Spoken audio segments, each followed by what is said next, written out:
Ooh. Okay, now I see myself. There we go.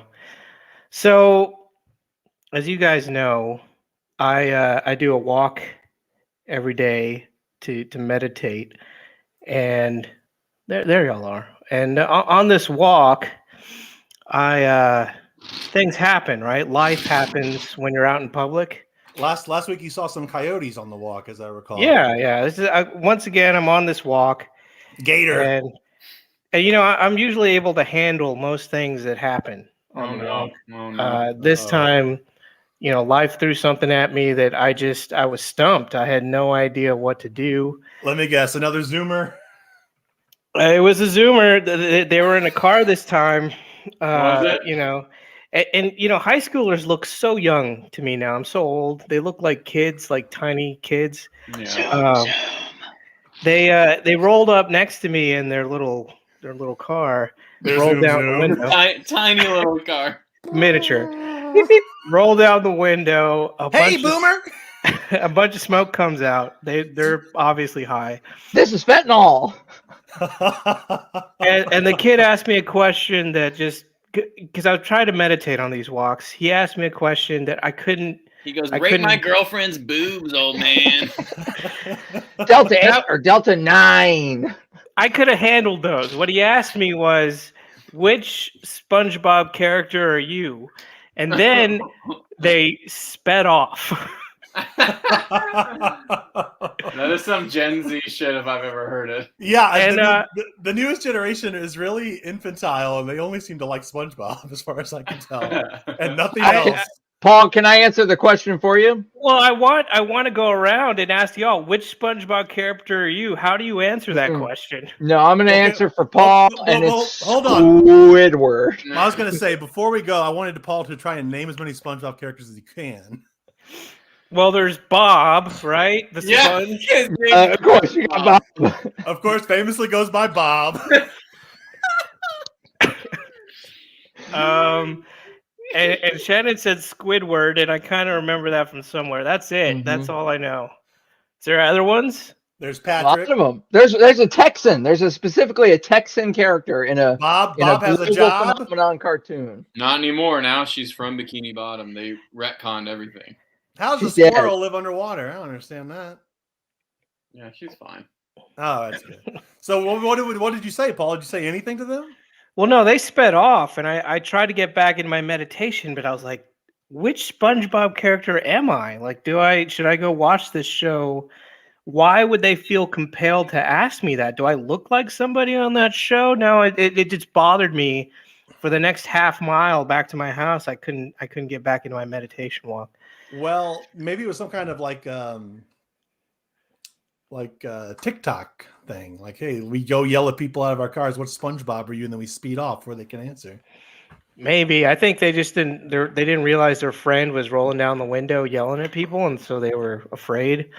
They were hotboxing it for sure. They were. So they were probably just stoned, Paul. I mean, Yeah, me and Shannon were once called a horrible slur on the streets of Pittsburgh. Oh, that's fact. I won't repeat it. I wish someone was asking me what kind of SpongeBob character I was back then. In Pittsburgh. Oh no, I hear this place is awful. I wouldn't want to buy a 100-year-old home there. To be fair, we were high on fentanyl at the time, but Yeah, no one likes that. And I screamed, "I'm plankton!" Jesus Christ! I'm Mrs. Puff, okay? I'm a Mrs. Puff. So how was the rest of your walk then? Were you just puzzled? I found the next day I went on that walk and I found a $20 bill. Again? Just there in the grass. Another $20. I'm not making that up. You win. So I figured that's like a sign from heaven that I am some kind of SpongeBob character, but I'm Lucky Bob. Welcome to the HiLo Cast.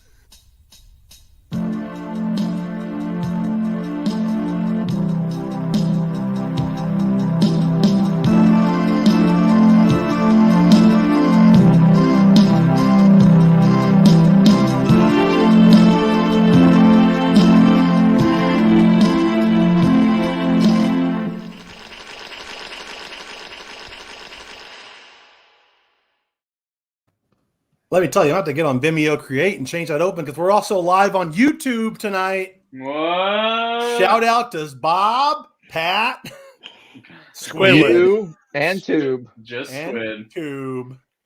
No, this is the HiLo Cast. Welcome. My name is Alan. Everybody else introduce yourselves. We don't introduce ourselves. That's true. We just anybody who listens to this who doesn't know our stupid bullshit, 4 years of it, is going to be so confused. Has it been 4 years? We'd have graduated high school by now. God, this podcast could have voted and gone to Vietnam. In high school. We could have bought this podcast a Camaro for its graduation. It's like it go cruise around hassling boomers, asking them what Squidward. Which you can't get a Camaro. There's no chips. What? What are you talking about? They're out of chips for the Camaros. Every time I go to the store, there's no Totinos. You can't buy them. There is a big shortage of stuff, isn't there? Mm-hmm. There's a national shortage going on. Look, today is a big episode. It's okay. Hanukkah number 2. We got special guests galore. There's no sea bass at the store, I noticed. No, Yep. boy. Let's. You can't get sea bass. Have you heard about this? Have you seen this? They got no more sea bass at the store.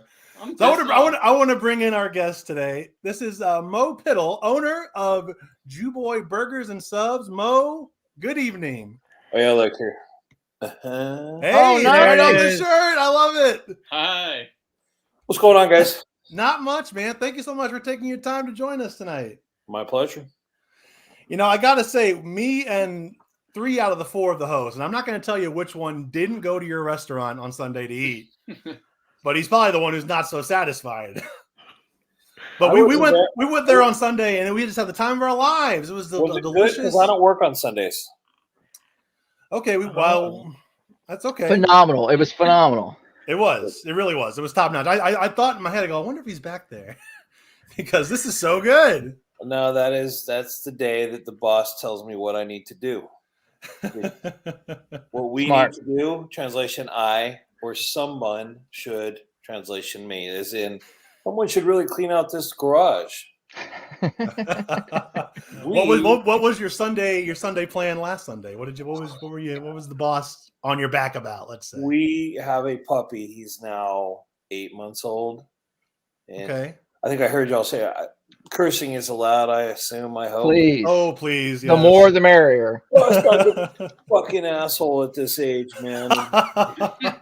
So we've hired a bougie trainer, and she's awesome. But some days I wonder. Sometimes I'm becoming that get off my lawn guy really quickly as I get older. Oh yeah, definitely. Back in my day, we would just and the dog would behave, But now we're discussing his feelings. Now the dog has to go graduate. It was and you have to go to the graduation and buy him a present. I didn't go to my kid's graduation. I didn't go. What kind of dog? So it was 2.5 hours of trying to figure out why he doesn't like to come when called, and it all stems from him being in trouble the first time he left without, permission because he's a puppy. So he has anxiety. It's hard to be anxiety. I feel like all dogs have anxiety. I keep hearing it from most dogs. It was a pretty good life, trust me. He's doing it. So that was he should be happy with the life he has. All dogs. I think about that all the time. How great would it be to be my dog? That seems like a pretty decent deal. Well, he still has his balls, and he seems pretty excited about that. He thinks he's keeping them, but he is. Good for him. No. He just doesn't realize. He doesn't understand. He doesn't know yet the complexities of neutering and spaying your pets. That it's going to happen. Well, she's in the other room, so she's going to hear me, and she's going to be pissed when I tell this story. But so my wife asked me the other day. She says, when they neuter a dog, they take the sack with it, right? And I said, no, they just pull the balls out, and a little deflated sack hangs there. She made this face. She goes, ew. I said, okay, because he's a hairy dog. It's not like, our last dog was a Great Dane, and we took him out when he was very young, so there was a very small sack to be hanging there. But this guy's had him for a while now, so it's going to be – that was a big concern in my household. Yeah, would there be a deflated sack there? I said, well, that would make 2 of them then. I wish she closed the door. Oh, no. The dog just walks in and goes, you're in trouble. You see the look on her face, bro. So let's talk a little bit about your restaurants here. They're based in Austin, Texas. JewBoy's Burgers, JewBoy Sub Shop. Yep. You started not a deli. Let's be clear. What's the difference between a deli? I guess it's obviously clear to me what's the difference between a deli and a sub shop is. You can go in and get different cuts of meat at a deli.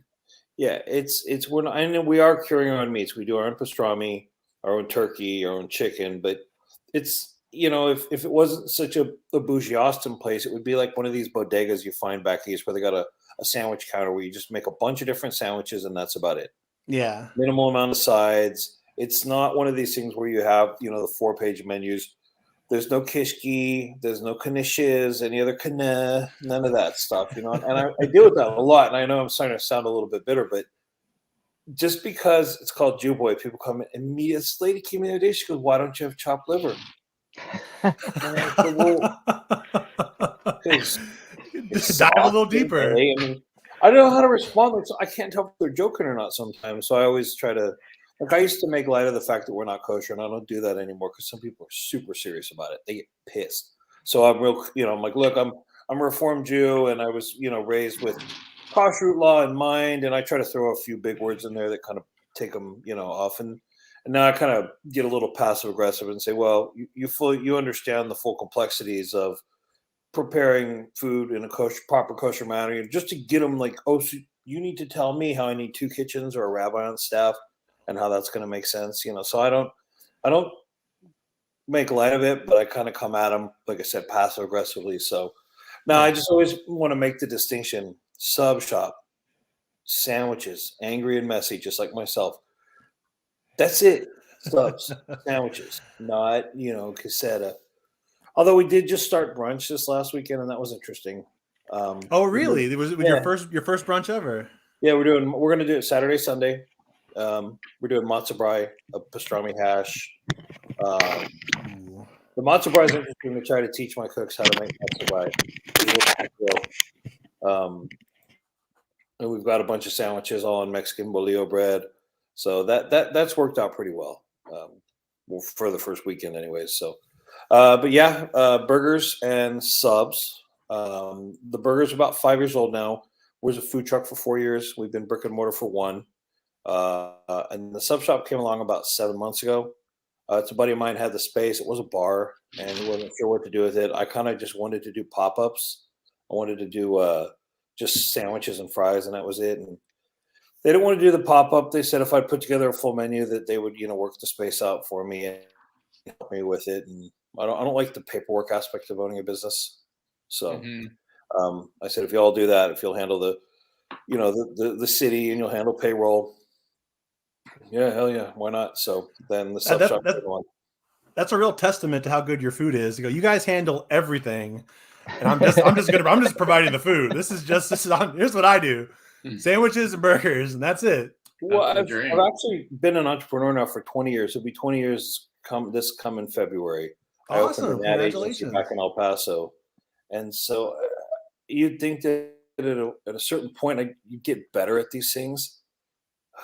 HR and all that stuff, it just gives me a headache.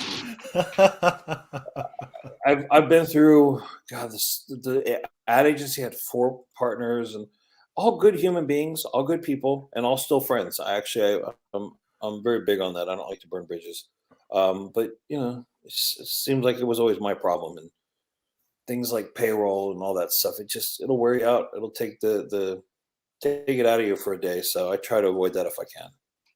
Now, was it always your passion, like cooking and food like that, and you were just kind of doing the ad agency to start off, or you kind of just found your way into that, basically? I just eat, man. I'm not a chef. The truth was that I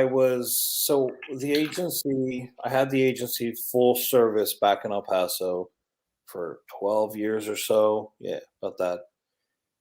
And I got tired of the overhead. Had a big office downtown El Paso, had 12, 13, 14 employees. It's like having 14 children. I mean, they all complain.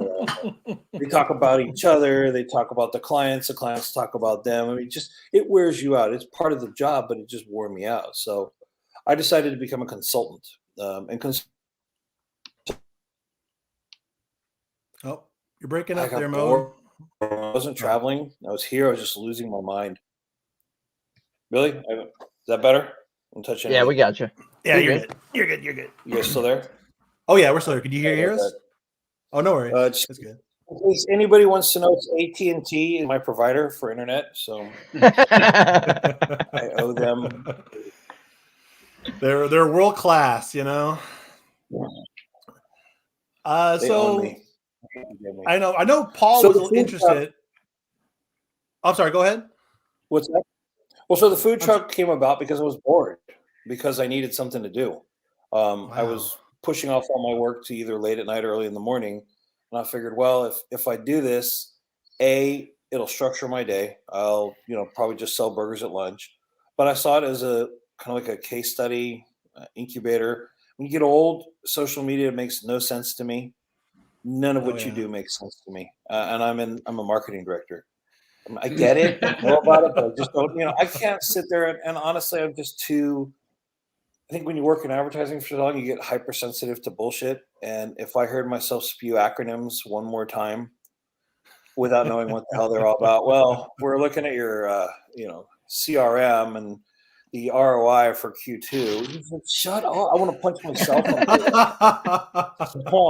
So the idea was to learn a little bit firsthand about social media, and I'm not real good about sharing my own personal opinions. Like I don't mind reading other people's opinions, and I talk back to the screen at times, but I don't personally want to get involved too often.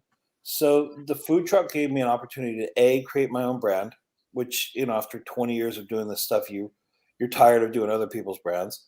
It gave me an opportunity to get out of the house, learn about social media, and the way I looked at it is. So I buy a food truck. If it doesn't work, I could pretty much sell it for what I paid for it, or at least, it's not a horrible loss. And that was that. So I started the food truck in October of 2016. I started messing with logos and all that kind of stuff maybe about 6 months prior. And then when I got serious about it, got a line of credit, just Googled how to open a food truck in Austin, and you'd be surprised. There's a ton of information. And then found a guy to build the food truck. I have, from the nice thing about being in advertising is everybody owes me a favor. Everybody. Wow. So I was able to go back. I mean, I've written more birthday cards and laid out more stupid invitations and all that kind of crap, So I went back and picked a few brains, and that was that. Opened the food truck. First couple of months were hell. It's brutal. I love all these people that see the movie Chef and think that's how it works. Fucking Jon Favreau, man. Yeah, I've had people come up and say I remind him of Favreau, and I guess. I mean, you go from Swingers, right? So money, baby. I guess there's worse people to be. Sure. I have a picture up in the restaurant. I don't know if y'all saw it out in the patio. It's a Animal House. It's the portrait of the fraternity, right? It's a famous picture, and I fell down an Instagram ad rabbit hole one night and ended up buying it. I put it out there. So I have an employee. She's 16, and she goes, "Okay, Mo, I finally figured it out." I looked at her. I go, "Figured what out?" She's like, "I know which one is you." She takes me out there, points to Belushi. She points right to Belushi. She goes, "That's you, right?" This is Animal House. This is a movie from the 70s. I'm not that old. Man. She's like, what? And she's like, yeah, well, I said, at least she didn't point out Flounder. I was like, oh, God. Could be worse. Could be worse. He is arguably the coolest person in Animal House is John Belushi. So it's definitely 0.0. Yeah. I loved your El Guapo portrait in the sub shop because me and my brother were big fans of Three Amigos growing up, and like that's a movie that I can just quote indefinitely because it's always in my head because I've watched it so much as a kid. It's a sweater. Eat this sweater. I had in the burger shop, I had the Andre the Giant thing up there that people come in and look at. I just found that picture years ago, and it's like a WrestleMania or free for all, whatever. I mean, I like wrestling. I'm not super fan. Like people come in and they want to talk about every detail of every match from the past 30 years. And I'm like, do you remember when Big John Smelly went after so-and-so? And you're the one thing I miss about the mask, you could hide so much emotion under that mask. You could just. Man, that really was the best. I I would walk around with my mask on, like sticking my tongue out, just because I could. Just 'cause I could be in public going. I think I'm truly a mouth breather now, though, with that mask. Oh man, But, the mask is real tricky. Let me tell you. I had the Andre thing up there, and when we took the space over, I was like, "Wow, I got to find something." And my original plan was Buckaroo Banzai, because Jeff Goldblum's character. I mean, New Jersey is my spirit animal, bro. It's I could watch that movie over and over and over again. And so I actually found a couple of interesting pieces that I could put up there, but I forget how we came upon El Guapo. But I'm from El Paso, so I speak Spanish. I hang out. The guy looks like 50% of the dudes I grew up with now. Yeah, they all age into El Guapo. Yep, it still fits, man. And they come into the restaurant. Hey, bro, I didn't know you know how to make a cheeseburger, man. That's cool, bro. How come you didn't do this back home? What would you like me to do? Hey guys, let's get together and I'll make cheeseburgers for everybody. They start calling you El Cheeseburger before you know it. Basically, my philosophy is if it makes me laugh, it's worthwhile. That's a great philosophy to have, honestly. Definitely. Yeah, if something makes me smile, we were in Tucson a couple weeks ago, and I found this. It's a picture, and clearly it's doctored, but it was an artist that was making it. It's a rabbit with a joint in its mouth. It's a real photo, and his eyes are bulging out, but it's enough that you have to look at it twice and say, "God damn, is that rabbit stoned? Did they put it in his mouth and then see what happened, or is it all Photoshop? Or what?" But it's so good, man, and it makes me laugh. And so since I'm actually I probably have it here. Maybe I'm missing. Maybe it's not as funny as I think it is, but it sounds pretty funny. I got to tell you, the description alone, yeah. Okay, here it is. Let's see if we can. Here, I'll make you full, Mo, so we can take a look at it. Yeah. Oh, yeah. That's great. That is very funny. If it's that's gold. It's for the podcast listeners, the brown rabbit smoking a joint, big bulging eyes. I get it. We're all gonna get that as a tattoo. It almost looks like a chocolate rabbit, like an Easter rabbit or something with it. Yeah, because the eyes are so popping. I sat there and must have stared at it for like 15 minutes, and my wife walks up behind me, and all I hear is office. No, restaurant. It used to be when I find stuff for my put it in my ad agency, and it's like restaurant. So why you don't want to put it up in the house? We have a key. I like that big key. Yeah, I don't know what it means. This is your domain. The key to the city. The key to happiness, to marriage number 2 for 15 years. Oh, congratulations. Nice. A big key, yeah. Very nice. So let me ask you, how did you kind of bring all the fusion of all the different foods, like the Jewish food and Mexican food, like even combined with like Philly cheesesteaks and stuff? Like it was like I had the Carnegie style, the like Philly cheesesteak. It was like, why have they been doing this all my life? This is so delicious. I told you it's narcissism. It's all about me, man. It's what I like. I figure I'm 320 pounds or so. I have to qualify as an authority. I mean, eat as much as I do, and you've traveled. The nice thing about advertising, I've been, I lived all over the country. I went to school at UT. I graduated, went to San Diego, Phoenix, Atlanta, Pittsburgh, DC, and then went back to El Paso, and then came back to Austin in 2014. So all these places I lived, I just picked up things I liked, and the Pennsylvania Dutch for the Martin's potato rolls. The way the burgers are cooked, that's a very traditional Mexican diner style way of cooking a burger. Yeah. If you ever get a chance, I know it's weird, but you go to these little dives on the border, you would expect to get Mexican food because that's what they make.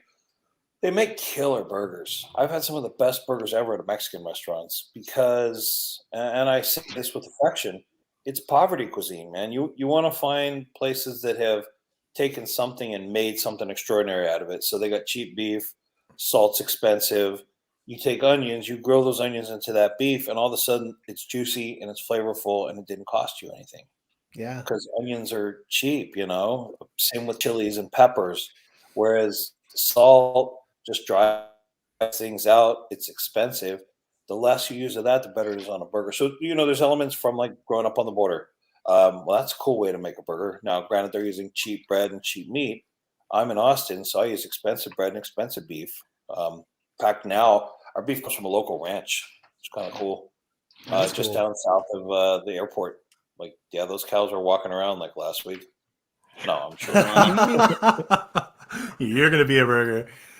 The way you're describing like those kind of because like most of us we're all from South Texas here basically, and just about every Mexican food restaurant has like a cheeseburger on the menu, So mostly good.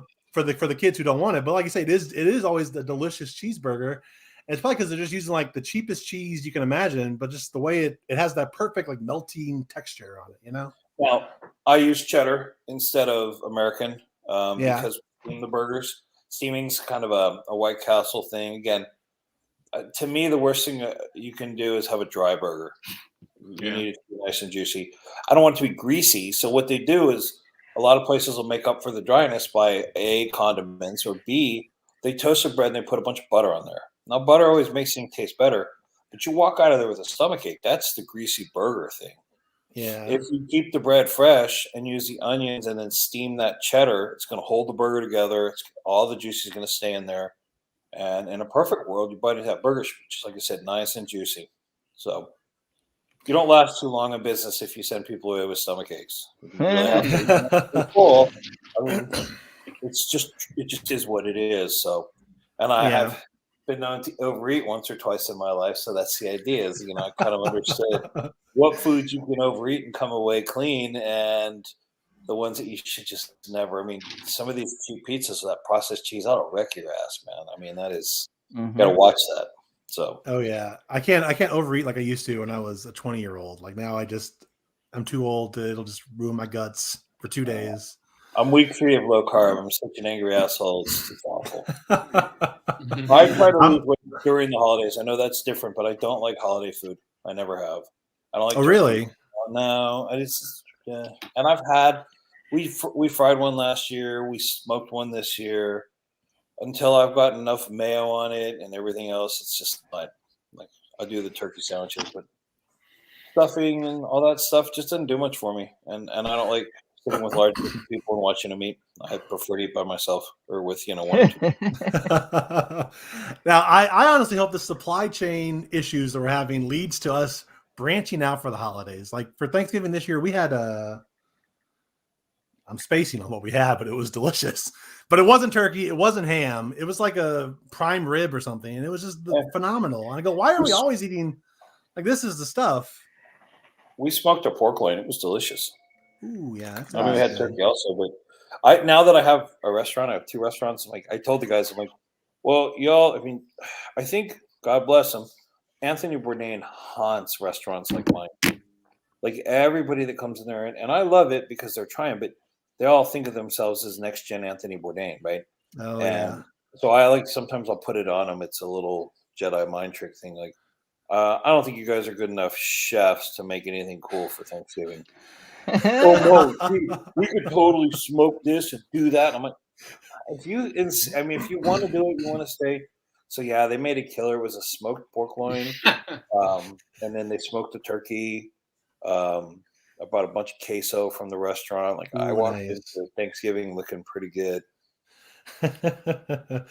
When did you open your burger restaurant? You said last year during the pandemic. Was it like free? Were you like planning it and then it opened, or like it just kind of fell on it? So as the food truck got more popular, it crossed my mind.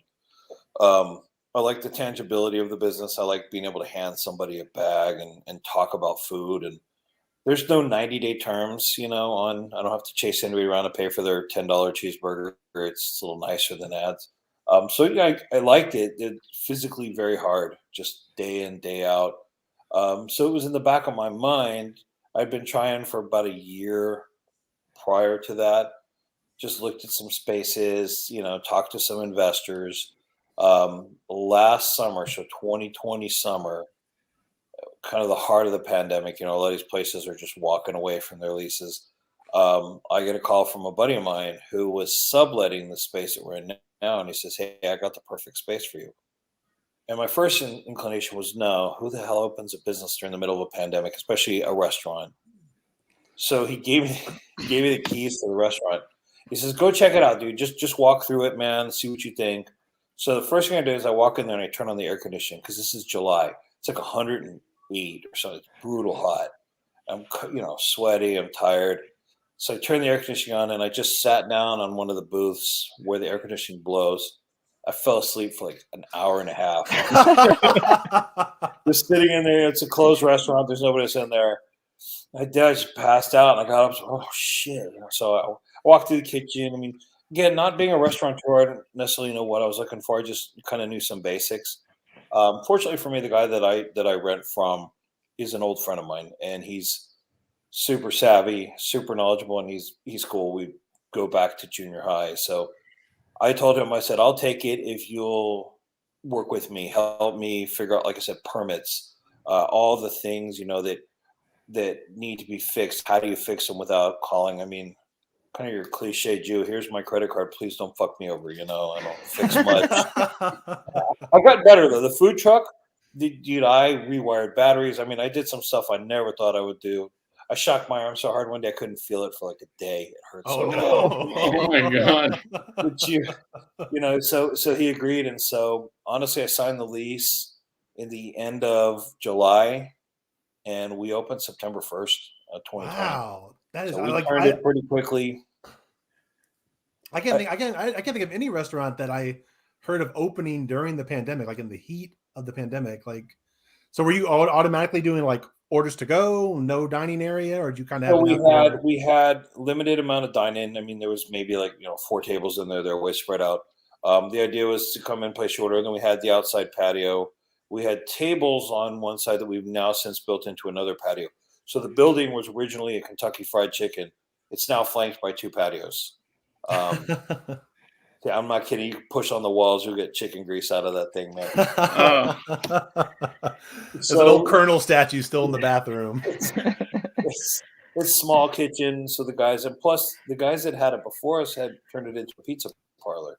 So there's this huge, authentic Italian brick pizza oven in there. Oh, wow. It takes up so much space we don't use it at all. And so it's one of those things. People they can look through the service window and see it in there, and there's, "Dude, what are you doing with that?" And I go, "Nothing, man. I'm not." I mean, you don't just turn it on and turn it off. You got to put wood in there, and you got to tend to it, make the bricks a certain temperature. And it has heat spots. I go, "Why the hell would we do that?" So, so we opened in September 1st. Like anything else, it was a little rocky at first, but fortunately, in 2020, we started to get some good media. Austin Monthly had us as their best of, and their best of the best of the best of. A couple bloggers came that had, or not bloggers, influencers that had some really good pull. It's like I said, this all started as my way of learning how marketing in the digital age works. Yeah. That's really it. Like those influencers come in and they can make a break or place just by depending what they tweet out. You should ask them what kind of SpongeBob character they are. Yeah. make that part of the experience. I'm going to incorporate that one for sure. Because you're now 17 and 21, so that's right in my age, man. It'll be perfect. You missed the beginning. The beginning of our episode, our friend Paul here was telling a story how these teenagers rolled up on him, rolled down their window, smoke comes billowing out, and they ask him what SpongeBob character he is, and then drive away. He said Bob. I mean, I would argue everything I heard about your places was via online or word of mouth. I mean, I told these guys they had been to the burger shop. I said, we got to go to the sub shop. You're going to love it. It's no awesome. joke. He mentioned this place for the very first time on a different episode of this podcast, like 2 years ago or whatever. And we've all tried it now. It's delicious. It's so good. It's you get that momentum, and slowly but surely we figured some things out. Now, I have to say this. I have some incredible employees. I may joke around a lot and I fuck with them a lot, but they work their asses off. And for all the shit that generation gets, because they're not soft, they're just sensitive, man. Mm-hmm. If you look at them funny or you don't give them an attaboy at least 2 or 3 times a week, they start to freak out. So I've been kind of toughening them up over the last year or so. But man, those guys, they work hard and they care. And it's hard to find people right now. So I'd be I'd be really a dick if I didn't say, I'm the monkey on the box. I sit there, you put the coin in, and you turn the thing, and yeah, the concept's mine, but these guys are figuring out how to make things happen. And you talk about supply chain. I haven't had onion rings for 6 weeks, and I probably won't have them until February. Can't get them. Wow. Jesus. This week is a French fry issue. We can't get our French fries. Same vendor having production issues. What do you do? So I found that the best thing to do is just be honest with people. Say, no, I can't get them. You try to, if you serve them the wrong, so people are crazy about stuff like that. Now, Mo, I was here 6 months ago and I had a French fry and it was this big and it had this type of texture on it. French fries. So get out. Yeah, I've got to a point where I'm just brutally honest with everybody. Go, oh man, I even tell them, man, you want to see? I'll show you the website. Like I've given people recipes and stuff before. I think honesty just puts people on their heels. If you're super honest with people, say, well, you got a big secret, don't you, Mo? I go, oh, no. We grill onions into the burgers. And they say, yeah, I could show you how to do it. I could write it up for you. There's not some big secret. With it. So I have one sauce, though, that I won't tell anybody how it's made because it's really easy and people really like it. So I'm going to keep that one to myself. Is it your chutzpah sauce? Your schmutz? Schmutz. Yeah. That is good stuff. I got French fries yesterday or Sunday when we went, and I was dipping in that schmutz, and it was top notch. It was so good. So good. I'm glad that you mentioned that though, because your staff is stellar. Every time I've been, and it's the same group. That's the cool thing. I mean, I don't think your turnover is nearly as bad as most restaurants these days, because I see a lot of the same people every time I go, and they're always killing it. So one thing is important. 100% of the tips go back to the staff, all of them. Oh, nice. We're counter service, so people tip on the front end. They tip before they've eaten, before they've had anything. So I've explained to them, I said, look, you guys want to make extra money. This is how it works. It's going to happen right then and there. So they understand all that. And obviously on the back end, if you want them to come back, then they'll understand the next time. It's the only way to stay competitive because, you drive around, you'll see McDonald's starting cooks at $15 an hour. Man, all they do is push buttons. There's no cooking. It's literally, but that's how hard it is to find people that want these jobs.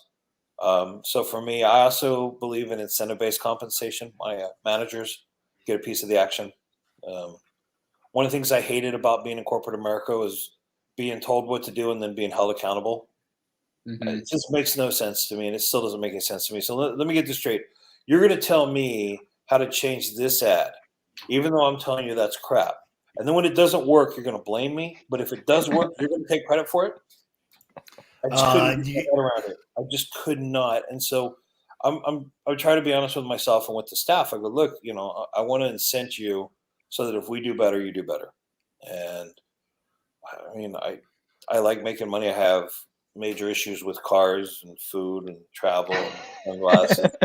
I'm not noble, that's for sure. But I want them to feel the same thing. So far, so good. That's awesome. That's so good to hear. That's so refreshing. Yeah. Yeah, honestly, because you have so many places go, we just can't keep people. You can't keep people around. We can't figure it out. And it's like, obviously, people have realized that they don't need to work these shitty, demeaning jobs anymore, unless they're being paid fairly to do the work. Because it's not always demeaning. Like it depends where you work or who you're dealing with or whatever. But like, just the service industry in general, like we've taken that for granted for so long, and now and unfortunately their solution is going to be this. I'm about to bring it up, and I hope not. Well, I want to get your take on this, Mo. Have you seen this? This is Rita, the Chili's robot server. Rita in action. This is going to be my question. Hey everyone, follow me. I'll take you right to your table. Makes me sick, Mo. All right, It's coming. I'm going to tell you all right now, you will never walk into a restaurant that I own and find a wait staff. And it's not because I don't respect wait staff. It's because I can't wrap my head around managing them at all. And I've just seen too much. I like the idea of the counter service. It's hard, man. My personal belief on this, and this is going to be more the marketing director talking, I think the gig economy has really messed with the service industry. So if I'm 20, 21, and I need to make a little extra money, am I going to go to a job where I have to be someplace and I could miss out on stuff? And if I'm late, I get chewed out. If I'm early, I have to work extra. And as a 20-year-old, your mentality is not there. Or am I going to get in my car and drive people around? Am I going to the grocery store and pick them up something? And I mean, it's kind of simple. I think I'd rather do that. So getting these jobs that are not fun. I mean, working in a kitchen, again, if you're watching the movie Chef, it's all montage moments and everything, and the kitchen seems like fun, but it's hot in there. It's stressful. I'll tell you something. I mean, you live in fear of mistakes are one thing, but I mean, obviously, the guys are gloved up, they're scrubbed up. I mean, we do all that stuff, but it's inevitable. The hair is going to show up sometime, and that just drives me fucking insane because you can't stop it all. I mean, you try. And we've been lucky. Where's some wood here? Wood. But, that's a lot of pressure to put on somebody if you're going to offer them $9, $10, $12 an hour. So you got to get them up towards 20 an hour. I also don't believe in set vacation schedules. I believe you take what you need. And I've done this since my ad agency time. Like, look, if you need the time off and you can get it covered, you can't just walk in and say, hey, I'm out for the next 2 weeks. Within reason, and I tell them that. I go, look, you want to go to a concert, you want to go see your grandmother, you need to get away, you need a mental health day. All that stuff is fine by me. I feel like you get, in return, they're going to take care of you. But, like I said, if you're driving Uber Eats, 2 hours, you work when you want to. So it's hard to find people in that area. The other thing is, and I have an issue with this, a job that pays 12, 13, 14 bucks an hour was not ever designed to support a family. Like they're comparing apples to oranges in my mind. These were jobs for people who needed, to supplement their income, students, and therefore I think that it's unfair to put the entire blame on restaurant owners and say, you greedy bastards, how can you not pay livable wages? Well, I want to pay fairly for what they do, but to assume that every job is designed, that's just not the way and that's very, naive way of looking at it, but I don't want to get into that. People get angry these days, so. Fair enough. No, I mean, again, you're taking steps above and beyond what most people would do, I would think. And it shows through in the experience and in the food every single time I've been there. I mean, Mo, I've been to both restaurants numerous times, and you've been there. I was telling the guys I was surprised you weren't there the other night, and that's why, because you said you have Sundays off. I've seen you probably 90% of the time I've been in either place. I like it. People ask about that too. They're like, yeah, I enjoy it. I mean, it's cool. The Sundays are important to me because that's the only day I get to hang out with my wife, and I I value that. And, you need a day. Now, admittedly, I guess Tuesdays and Wednesdays we've managed to get me off the register a little bit more, so I kind of bounce between the two places, and now I do a little bit more. I go around and look at other restaurants too, which I hadn't done for years, just to kind of see what's going on there, and just for ideas and stay fresh. So I'm not that hard of a worker anymore. Well, Mo, you've convinced me. I'm ready to come work for you. You sound like a great boss, and it seems like a great place to come work. Now, Mo, I don't know how much time you have tonight if you want to stick around, but we have another guest in the waiting room. I'm about to bring her in. She's an old friend of the show. She was on our first Hanukkah episode. Say hello to Liz. Hi, hello. Liz. Hello. Liz, this is Mo. Mo's the owner of JewBoy's Burgers and Sub. I've heard very excellent things. Okay. He's probably the best business owner I've ever met, honestly. We're all gonna quit our jobs, Liz. We're gonna go work for Mo. Yes.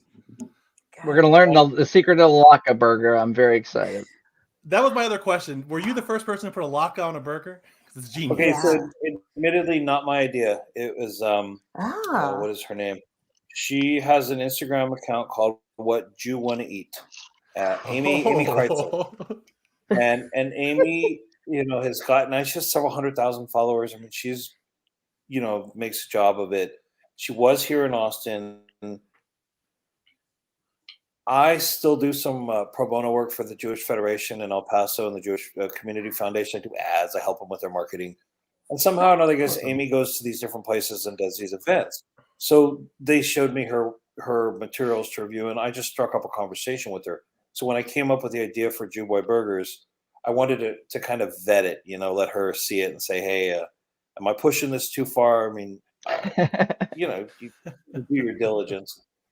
She's young and she's cool, and she's like, oh, hell no, you have to do this. This is so much fun. And she says, what you have to do is put a lock on the burger. And I said, no.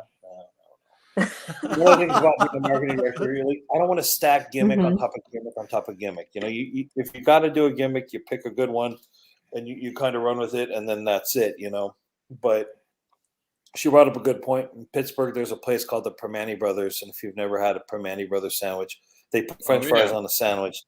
It looks absurd, and I'm like, no, I'm not going to do that. And I had like 3 of them that night. I was like, shit, it's good. So she brought up Permane Brothers, and I said, all right, touche. So we put the lock on there. It's admittedly not my idea, but it works. Mo, I'm glad you mentioned it. 2 of us used to live in Pittsburgh, and that was immediately my thought was, you've had a Permane, surely, right? Oh yeah. I was with me after a couple months. You want to hear my favorite Pittsburgh story? Yes. So this guy comes into the restaurant, and I recognize that it's a 412 number, and I go, oh, you're a Yinzer, huh? And he goes, yeah, how'd you know that? I said, I know the area. I lived there. We started talking for a little while, and I said, well, I guess I can comfortably ask you, Jeet yet?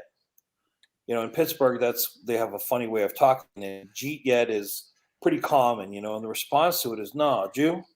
They kind of So the guy, I said, so I guess I can comfortably ask you, Jeet yet? And he goes, ha, ha, ha, ha. And then he's like, cool. And then he walks off. I'm like, God, that was weird. So he comes back about 15 minutes later, and he's like, hey, Mo, I just wanted you to know that I know the answer to Jeet yet. It's no, Jew.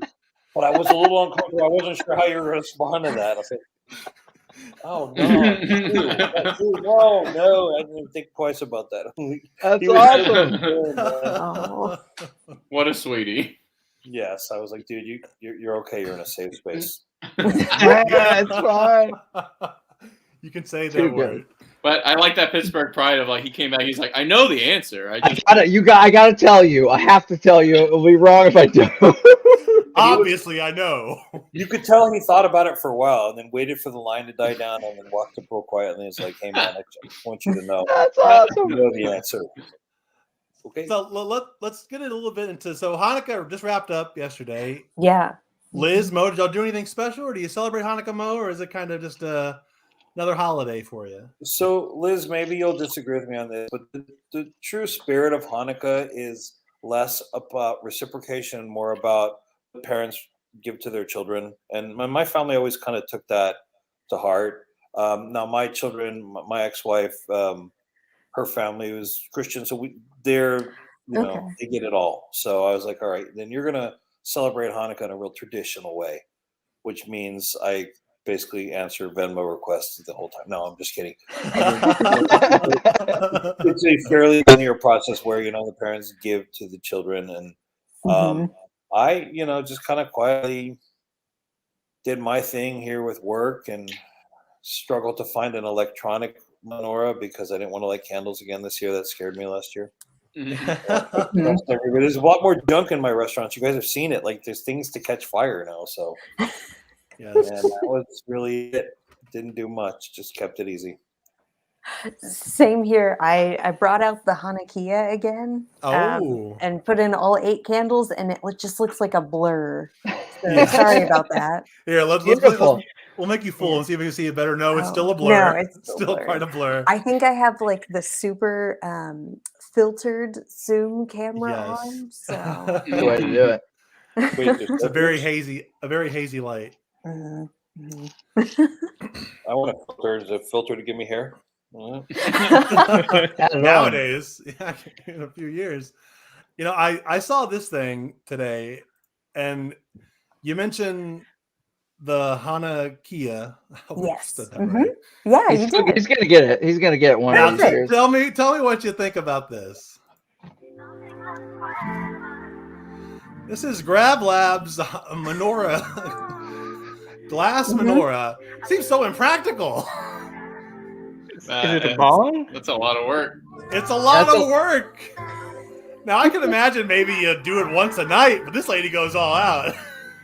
Well, the spirit of sharing, right? Mm-hmm. See the spirit of sharing. Is it sacrilegious to smoke out of them? No, probably I not. would say not. Okay. I mean, I would be so afraid I'd break this thing, honestly. I would just knock it off the table. And I'm out $300 or however much it costs. Oh, you know that piece is like $1,000. I Grab Labs is pretty reasonable. I can't imagine it would cost $1,000. But I saw that and I go, this is the one thing I'm going to contribute to my discussion today. It's very pretty. I will give you that. Yeah. It is.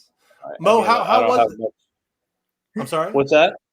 What were you about to say? I was going to say you're talking to a guy who named his place JewBoy Burgers. That's not out of bounds for me, man. I love it. But Yeah. You mentioned kind of running the name by the gal who introduced the lockout of the burger. Did you find that you were getting any kind of pushback from the name? Because initially, honestly, when Shannon first told us the name, I go, you can't say that, man. But now the restaurant, I'm not saying anything rude. It's what the name of the place is. But then once you said the restaurant and reading the history of it, like why it's got that name, it's great. It's so like personal and like tied to you. I love it. Look, all my years in advertising, I've always said, if I just wanted to shock people, if I just wanted to get people's attention with no long-term effects, meaning, no relationships established, no narrative created, you put a pair of bare breasts on a billboard and everybody freaks out. I mean, that simple as that, Now, if you want to, though, you can shock people, but you have to have, like I said, I use that term a lot, narrative. Like there has to be a story behind it. There has to be strategy. There has to be some research behind it. And what I've come to realize is that a couple things. One, we as a society spend way too much time trying to whitewash everything, trying to fit everything in the same boxes. Oh yeah. I just don't care, man. I mean, I'm proud of the differences. I think that we collectively should get in the habit of celebrating our differences and being interested and curious. And Austin's really good for that. And I knew that. I don't think you could open JewBoy Burgers just anywhere. And people are funny about expansion. Like, oh man, you need to open one of these in Tulsa. No. You're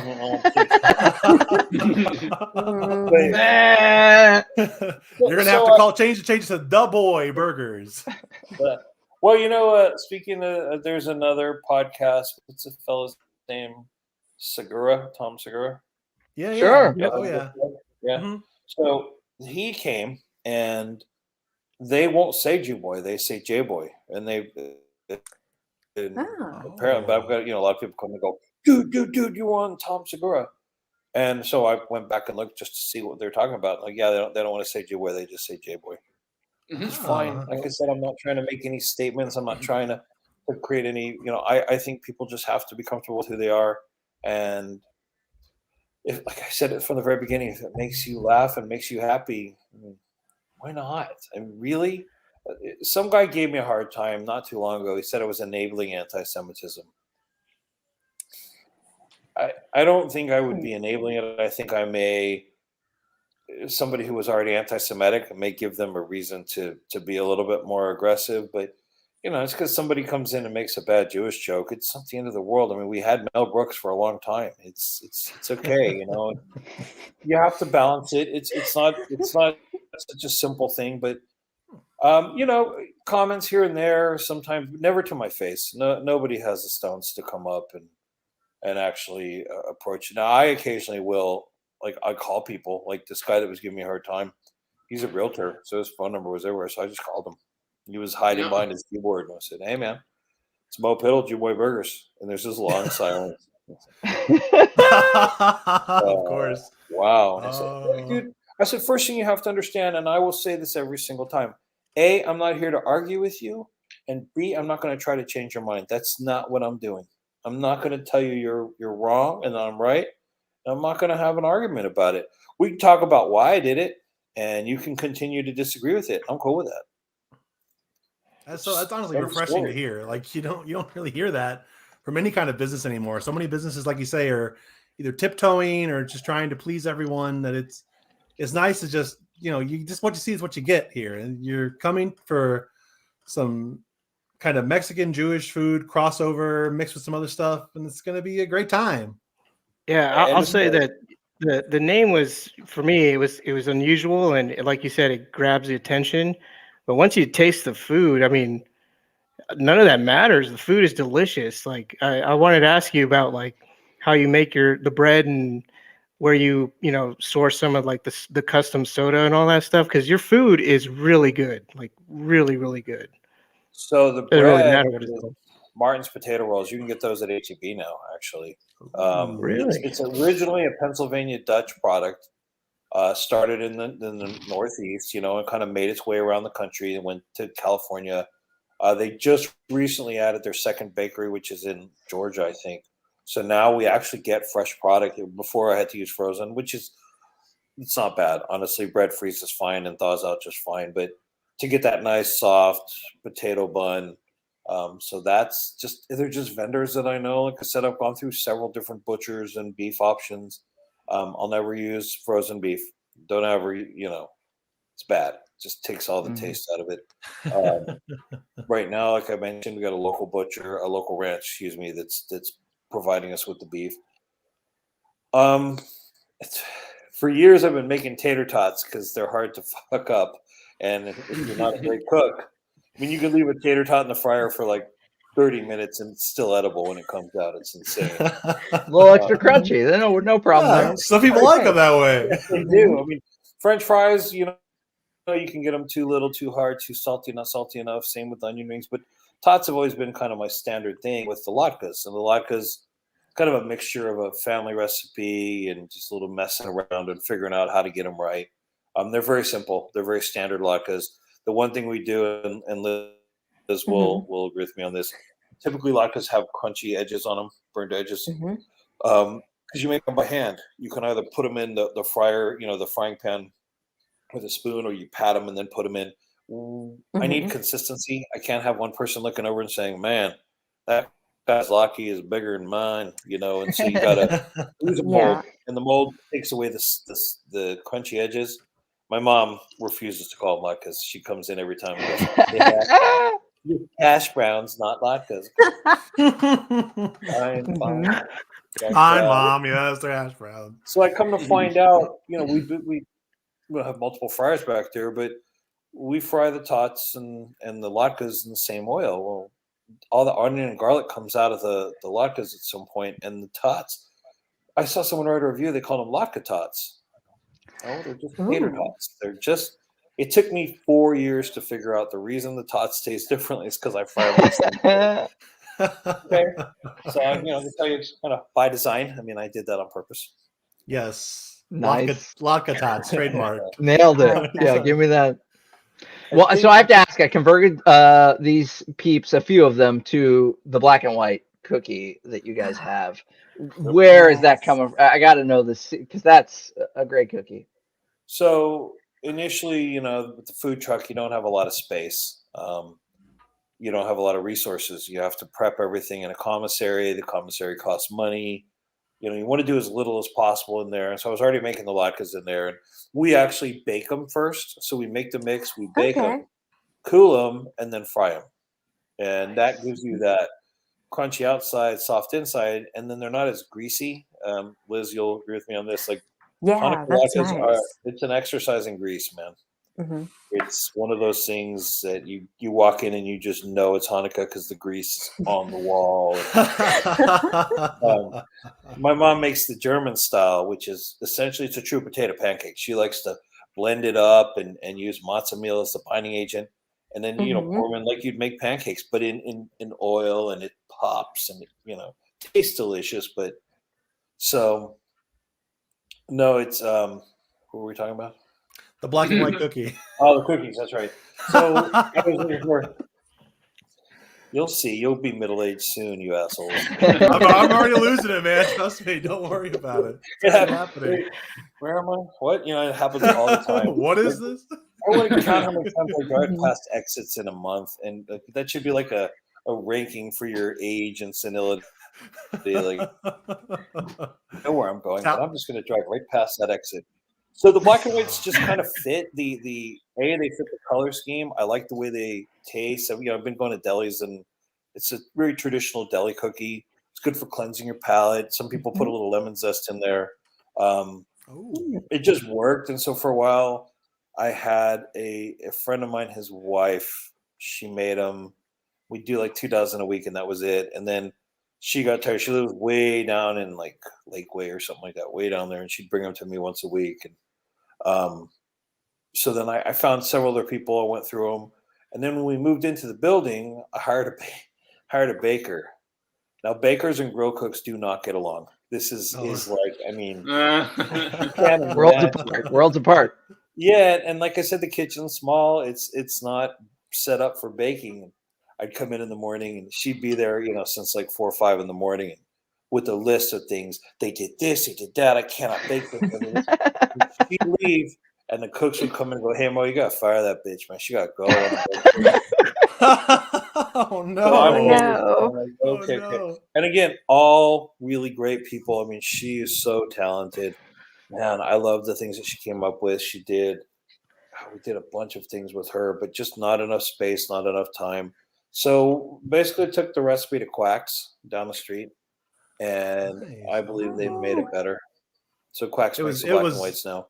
Nice. It was phenomenal. Do they sell the black and whites at Quack's too, or are they exclusively to the restaurant? Like I told you, I'm not that guy. I'm not, I'll tell you the recipes. They do. I think about the same price too. I don't know.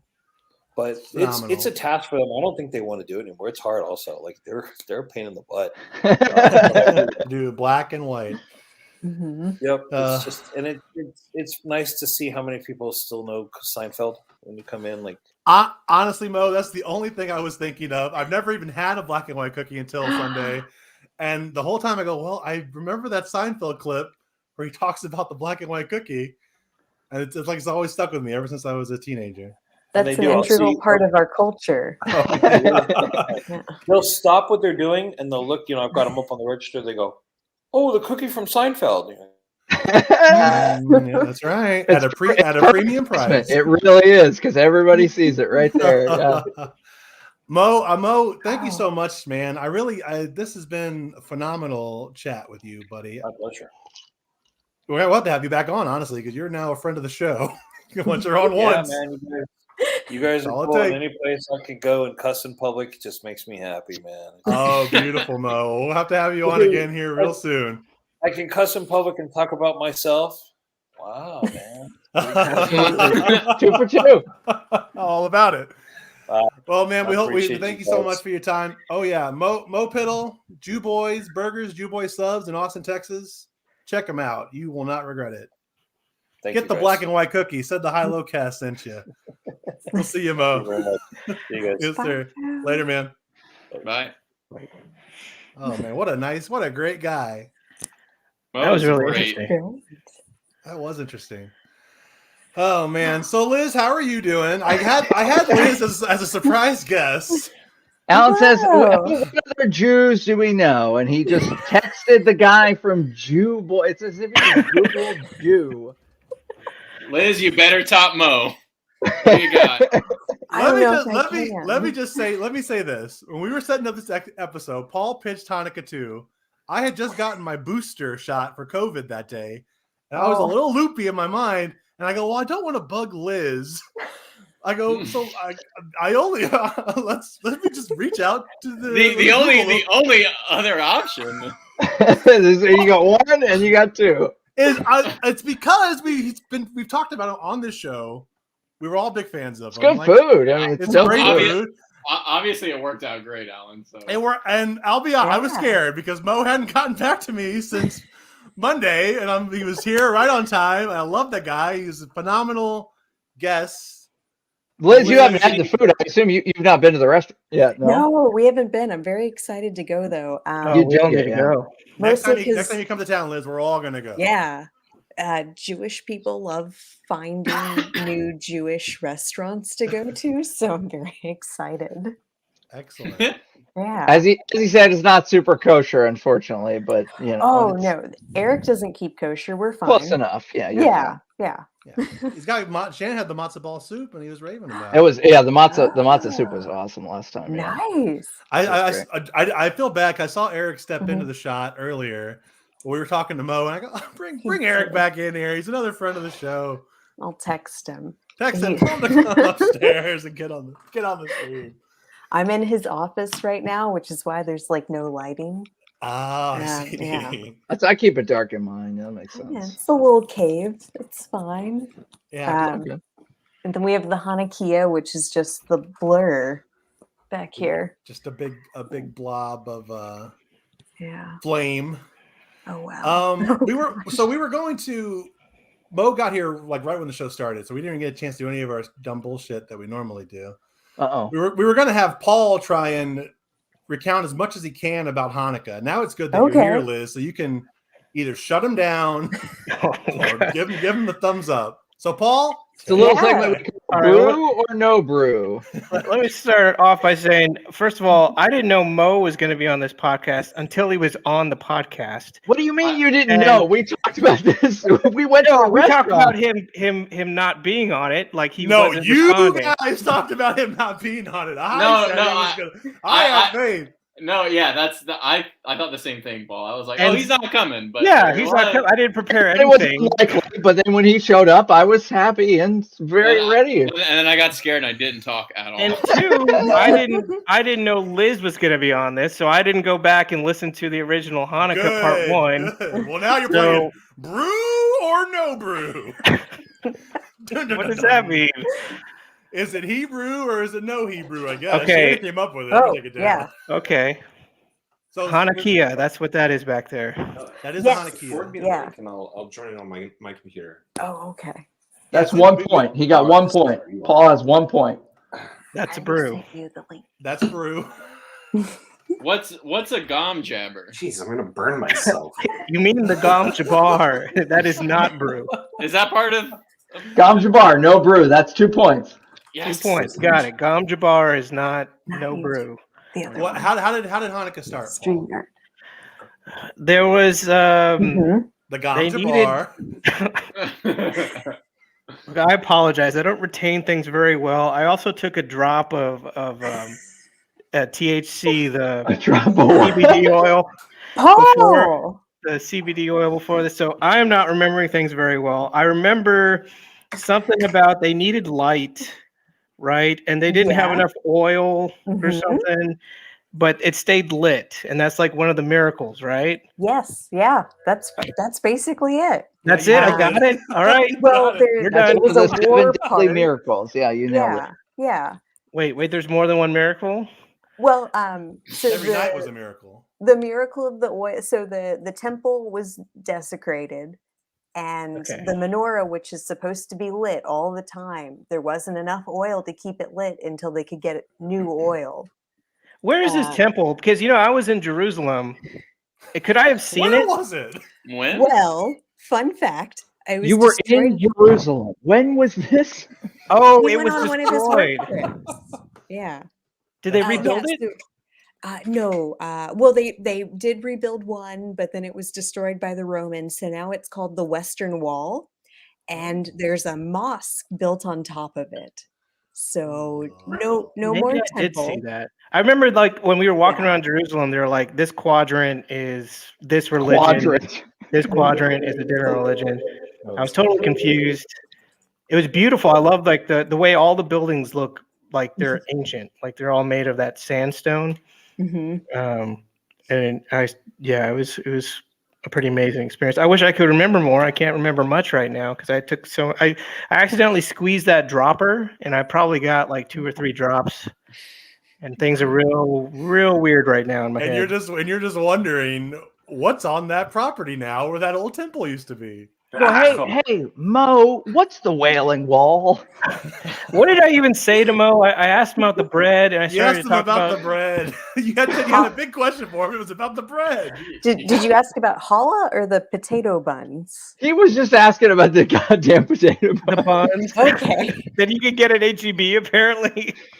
But Martin, I mean, to be fair, Martin's potato rolls are very good. Well, I didn't know that those existed, so I'm going to HEB probably as soon as we get off this call to go Oh, find. don't! You're doped up on drops. Stay put. You're gonna walk along No driving. I-35. I'll get there. Mo You know, sent me. Give me the rolls. I want Is Mo's this rolls. the temple? Where's No. the block of cookies, you psycho? I squeezed on the dropper too hard. Give me the I see Eric's here in the Eric's backstage. here. Does he want to join the stream? I'll Did pop I him not? in. Oh, No, yeah, no, We can no. hear You have to We be can hear let you. in. You can hear me now. Yeah.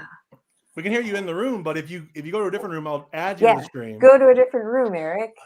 Let's welcome friend of the show, Can they hear me? Eric. Oh yeah, we Easy can, to- bud. Good to hear from you. Howdy.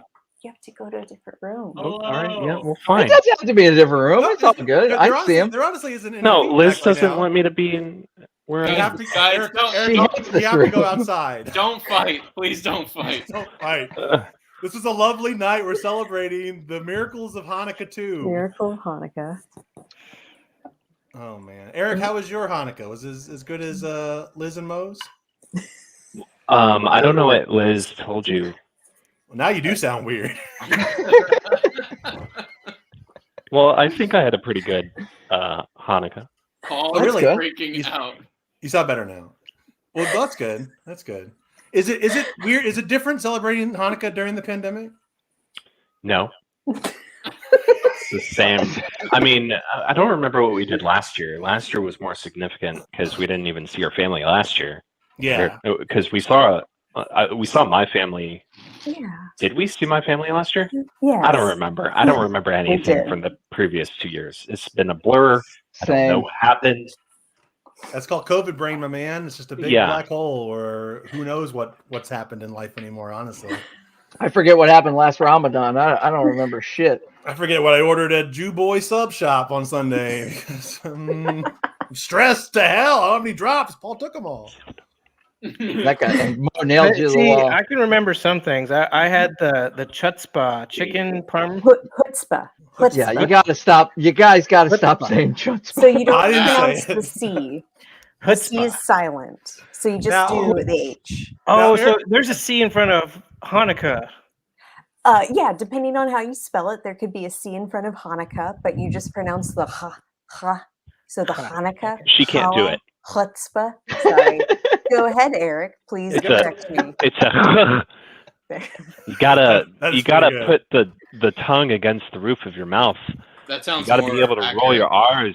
Chutzpah. Yeah. Chutzpah. I hope if Mo listens to this episode, he stops after he leaves. I think we're really moving forward. Fucking with me. Fuck this shit. Liz has gotten better. I've tried teaching her how to do it, and she has improved.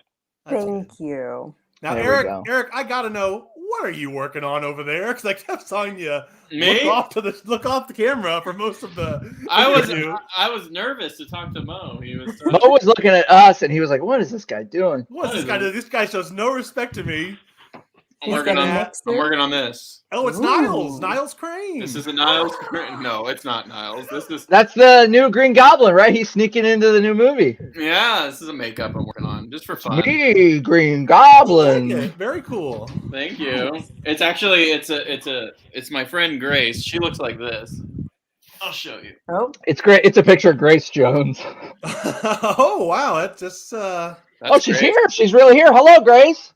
Hello. What do you have to say? Grace, get out of here. Grace is she's a real sourpuss. She doesn't want to talk. Grace, of course, that was probably a mold cast you did of her face. I remember once upon a time you did one on Shannon, Yeah. way before you ever started. Have you gotten better at that process? Now we're talking to Eric. Oh, I Not? always think I'm like really good at that process because I've done it so many times over the last 15 years, and then I do it, and I'm like, wait, what do I gotta do next? They can't breathe. They can't breathe. I covered their nose. It was an It's me, accident. Grace. Grace, wake up! Now you Jesus can Christ, Grace. now you can scan people's faces and 3D print them, which is really what I should adopt at some point. But Scan them. scan them in. Scan them in. So Scan listen, Grace. listen, Eric, how is life? What are y'all? Whoa. Oh, okay. Eric doesn't okay. realize there's a filter on, and he's trying to clean the camera. Oh, I thought it was schmutz. Oh, Schmutz, you mean the sauce from JewBoy Burgers and Subs? Yes, the sauce from that Georgia. Paul called chutzpah. Is their sauce really called schmutz? It is Yes. called schmutz. Eric, you got to go to this Really? place. It's so good. We haven't So made it good. down to Austin in a while. I showed you the menu. It's I know. all- I remember, and I remember seeing Yeah. how good it looked. I, It was beautiful. He just goes, yeah, I remember. Just him walking out the back door, walking Yeah. out the door while we still hear him clear as a bell was great. This Oh. is a very Jewish marriage. There's a little bit of Yiddish Yeah. and a lot of Hey. back and forth. It's a Gentile marriage in my house. That's the same bullshit we do. I don't know what you're talking about. You're pronouncing it wrong. We're all There's less- Jerry Stiller and his yeah. wife when we. There's less Yiddish in a Goisha marriage. That's true. What does Goisha mean? Good question, Paul. It's the cans of Is it beans. brew You guys or no HEB, brew? Goya. Same bull, same shit, Paul. They love Trump. Goya. Where's our Yiddish? Goya beans. Behind the door. It's not like Um, Goya beans. It's like a goyim, like it's like a non-Jewish person. So Goyim is just means people or nation, and then Goisha is like the Yiddish adjective version. So There you go. Eric's Paul. gonna try to find our Yiddish book right now. Yeah, we So- have a Oh. book. It's called Talk Dirty. And it goes over. All right, so Eric, let's make a game out of this. You tell us the word, and we try and guess the meaning. I'll good go a game. step further. Paul tells us a word. Y'all are trying to get me in trouble. I No. just made friends with And Mo. I don't. We're all friends of Mo. So no one's Mo's getting not in gonna trouble. care. Yeah, Mo can't see All right. this, or can he? Yeah, Mo seemed like the coolest, chill guy ever. So Yeah. Mo's Did you know that Golem is Yiddish? I Gollum? didn't know that. Well, Golem. not Gollum is Smeagol. So Not like. Smeagol. but Golem. same guttural sound. Like you know what a golem is, Paul? no, don't know It's these a things. monster made out of clay. Yeah, It's That's from cool. Jewish folklore. That's called a putty. That's from Power Rangers. Yes. It's basically a pretty similar concept, yeah. except this one I think seeks vengeance specifically. The Or it creators could of just Power do your Rangers. things for you. Oh, nice. Well, that's I good. can't think right now. What's the little There he is, Paul. Do creatures you see him? they adorn on buildings, old buildings that are like gremlins? Gargoyles? You want to know what Gargoyles. the Oh, Yiddish word for Gargoyles. That's a gargoyle scary is? one. The one with that crazy hair. That's a scary one. I don't like This it. this one here is just a Pokemon. That's a Pokemon. Golem. That's Gollum. Is Gollum related to a golem? So where would I encounter a golem? Good question. Wait, Heroes click on of that. Might Click on Magic. that one.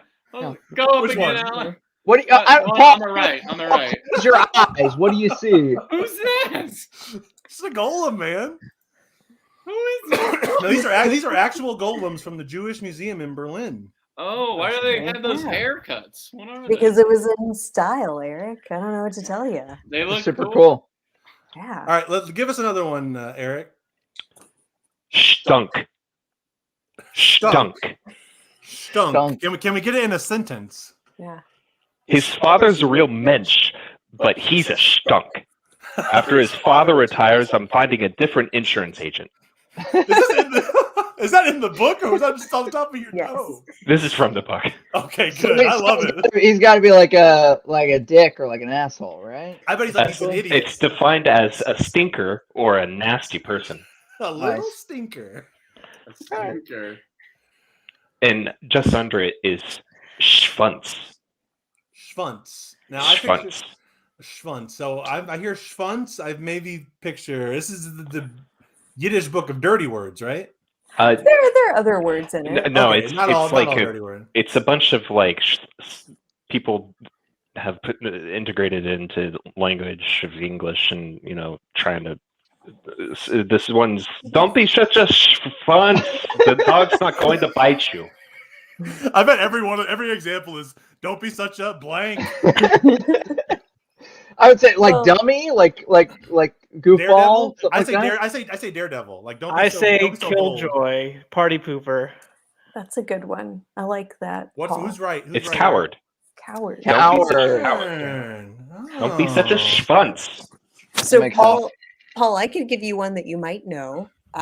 So say you're going for a nosh. What are you doing? A nap? A nosh?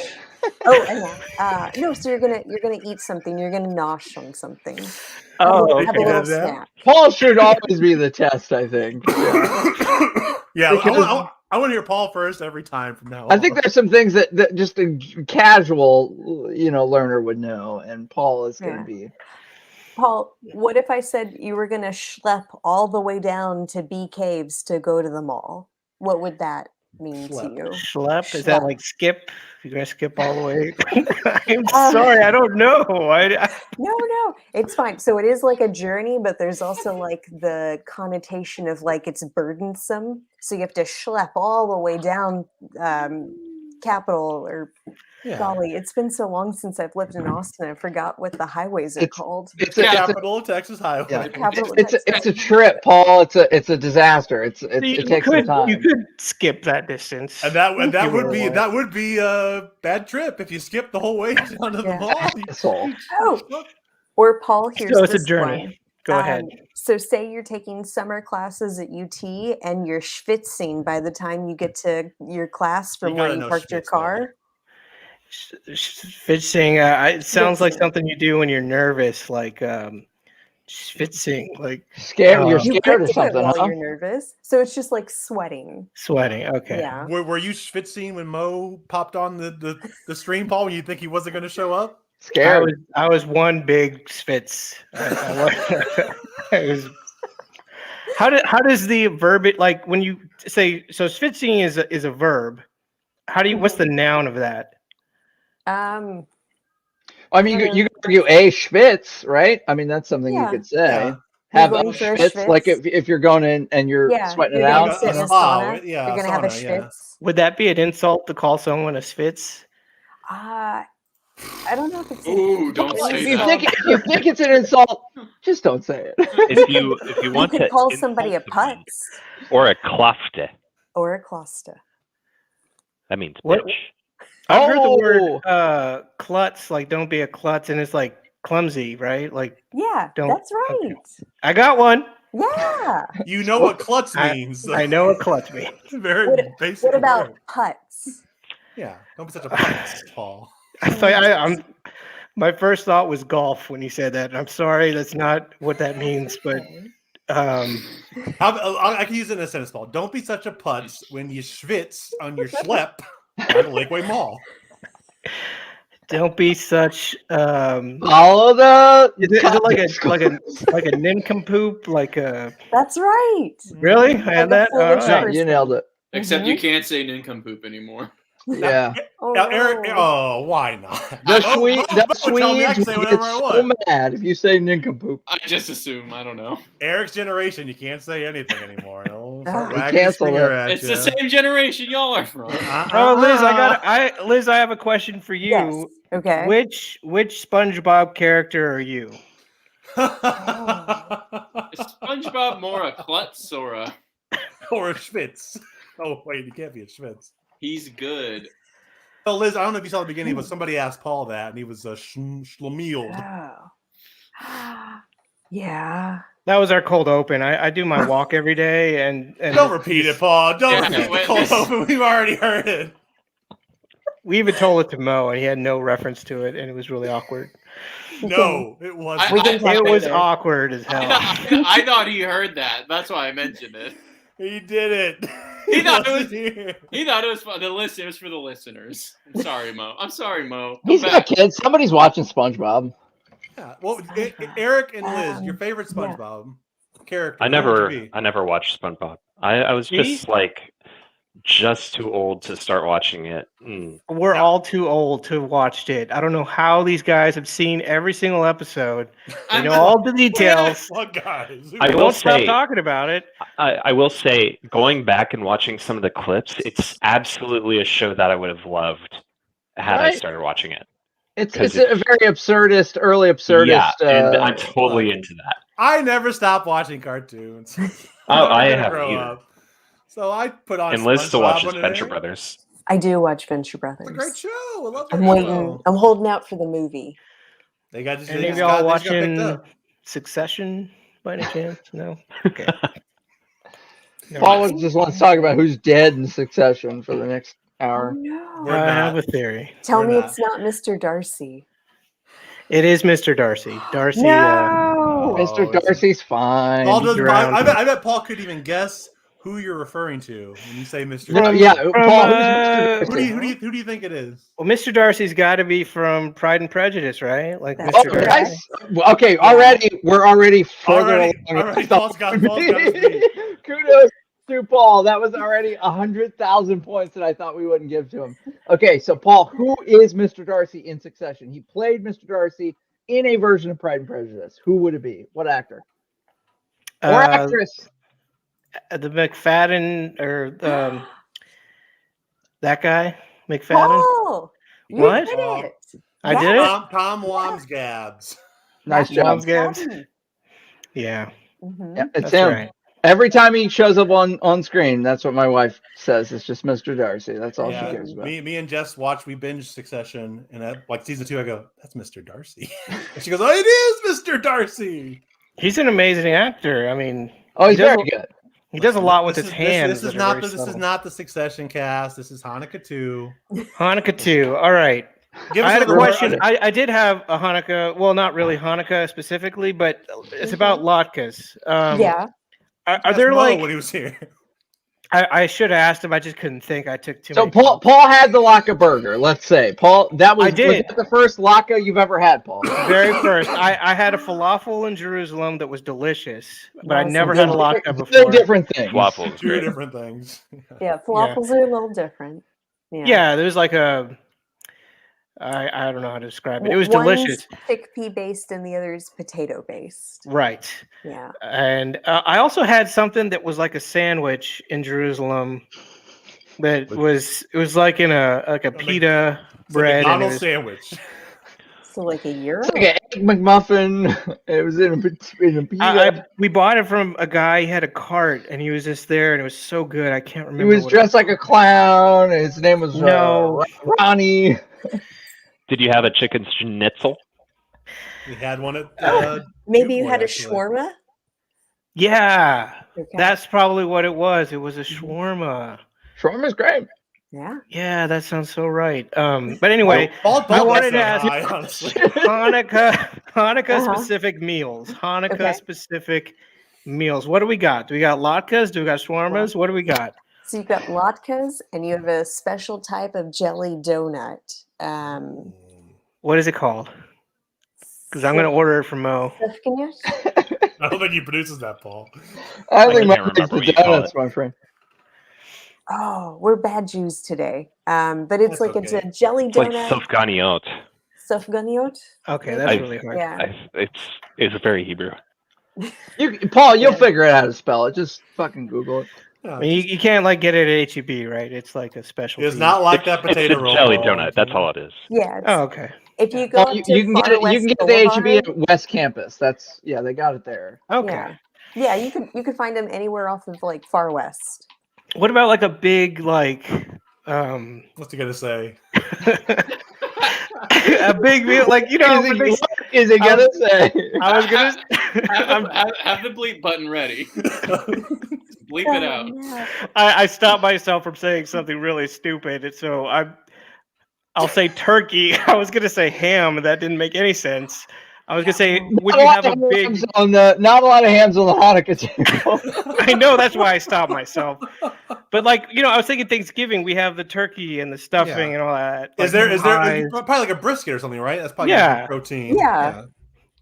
Traditionally, Eric's family would do brisket. This year, they did bacon wrapped dates. Ooh. So That sounds delicious. super not kosher, but What about My liquor, family alcohol? doesn't care. My family's a bunch of teetotalers. Well, my parents are. My siblings will drink, but there's no official yeah. there's no official alcohol, and Not definitely not Manischewitz. Yeah, I was gonna say Manischewitz. 'Cause I'm- That's more of a Passover thing, anyway. okay. Yeah. okay. So unfortunately, Hanukkah is just about like frying things in oil. So not a lot of cocktails associated Cool. with Hanukkah. That's unfortunate. Maybe we can invent one. A little olive oil and a cocktail. That sounds like it Well, could hey, build off something off man of that. Shannon, our man Shannon is the drink meister. Shannon, come up with a Hanukkah cocktail right now. Yeah. Well, so there is a really good olive oil based cocktail. It's much more. It's kind of tomato based. I mean, it's way more of a Like a Bloody Mary? morning kind of drink. Yeah, it's like a Bloody Mary kind of thing. But it tastes like a Okay. pizza. It's like a pizza in a I cocktail. hate coupe. that. I hate that. I love that. I Yeah. don't like that at all. Sounds like No, it's heartburn. good. It's really good. It's vodka based, and well, you can do vodka or you can do like a tequila's cousin, kind of a Mezcal. base, yeah. And it's good. It's that, and it's like a thin tomato puree, like thinned out with olive oil, and then they do a little olive oil drops on the top. It's like you serve it in like a coupe, and A bisque. Yeah, exactly. It's literally like you're drinking an alcoholic like bisque or Nice. or what's the beet soup? What am I thinking of? Borscht. Borscht. It's like a borscht. Yeah, it's like an alcoholic borscht. I had an oyster shooter. Anybody When? ever had an oyster shooter?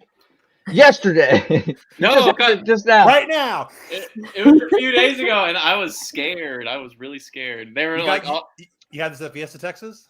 no, God, no.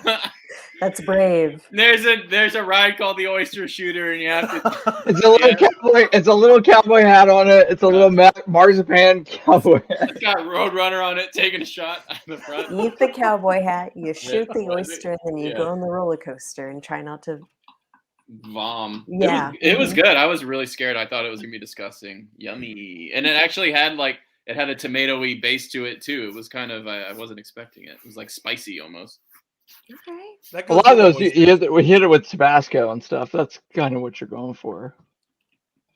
Which I'm in. A little Worcestershire maybe, probably. That would be my guess.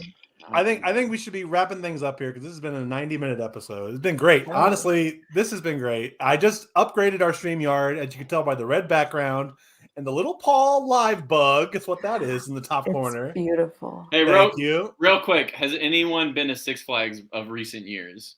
No, tell me about this because I saw some pictures. I was super bummed. I didn't even hear about this from you. Real quick. I went to Six Flags. My brother and his wife invited me and my brother to go. They're down to 5 flags, right? Oh yeah, they had to put some of them. Some They're of them not don't. allowed to show the sixth Some one of- yeah, anymore. some The of them- 6 flag it's a memoriam to Astroworld, and it's just a black flag to all the dead kids. Yeah. Oh, yeah, no. Unfortunately, yeah. So we went to ride some rides, and I was pretty excited because we grew up going to Six Flags, Astroworld, and Fiesta, Texas, and I was like, that'll be fun. That'll be a cool little thing. And as I'm driving to San Antonio, it's the longest drive ever because I realized I'm getting so excited to go. I was like, the closer I got, I was like, oh my God, I just want to get there. I just want to get there. And I got there, and it was like the funnest time. We rode roller coasters with my nephew, and he was like, he rode his first big kid roller coaster, which was the Iron Rattler, which is very scary. We were very proud of him. Scary. And we rode the Joker, which is the best theme park ride I've ever ridden in my entire life. It was so much. Yes, it was so much fucking fun. I was like, I'm so mad I haven't been coming to fucking Fiesta, Texas this whole time. I had a blast. I know the lead up to the ride is really great. There's a lot of screens and there's a lot of You get blasted by the gas. The Joker roller coaster. I was going to ask if that still was around. That was a great coaster when I was a kid. It's a new ride. It's not a roller coaster. It's this huge pendulum that swings you really, really high. Anyway, it's up there. The one thing I thought the only thing is like the backwards Joker roller coaster they used to have. I remember that, yeah. And you went through the fun house. This is kind of similar. There's like a Joker themed queue, and then is it the Joaquin Phoenix Joker? Yeah, it's very scary. Don't take kids on that one. He comes out of a fridge. That's the ride. You get in a little fridge, and it just starts shaking you all over the place. It's really fun. Anyway, that's nothing to do. We live in a society. What? What did he say? You're gonna be scared to see this one in the theaters. Could be a guy in the back with a gun. The kid who operates the ride. We did keep making jokes that the kid who operates the ride has to say he has to say a Joker line, and every time he just goes, "I'm an agent of chaos," and he just goes. He goes, let me ask you, why so serious? He goes, real quick, guys, why so serious? Please fill in the gaps, front, back, Please You- buckle your seatbelts. This is the One of last my- ride of the night. What do you get when you cross a psychopath with a lower eye? Whatever. You know it. You're right. Go on, Liz. I'm sorry to interrupt. Oh, I was going to say, I did have a coworker ask me this week if I wanted to see a pencil or a magic trick, and I asked her if she was going to make a pencil disappear. Why? Did she know what you were talking about? She did. She said I ruined it. Aw. That's great. And now she's been fired. Fuck her. Well, on that note, Liz, Eric, thank you so much for spending your post Hanukkah with us. Thank y'all for having us. Very special thanks to Mo Pittle of JewBoy Subs and Burgers. Thank you, Mo, for stopping by. It was a great chat. It was great. And guys, let's do this more. Let's get back to it. Eric and Shannon are about to move out of the town. Breaking news on the Out podcast. of the state. I'm moving, baby. And that just means we gotta do this more, guys. So we can keep talking every week. Okay. Okay, we'll go to Six Flags once before we move. We better. Once per month, we'll go to Six Flags. Six Flags around the country because there's a lot of. We each go to our individual Six Flags and we Skype while we're riding the roller coasters. We'll get more rides in that way for sure. Thank you for listening. This has been the HiLo Cast. Good night. Happy Hanukkah. Happy Hanukkah. Peace. Bye, y'all.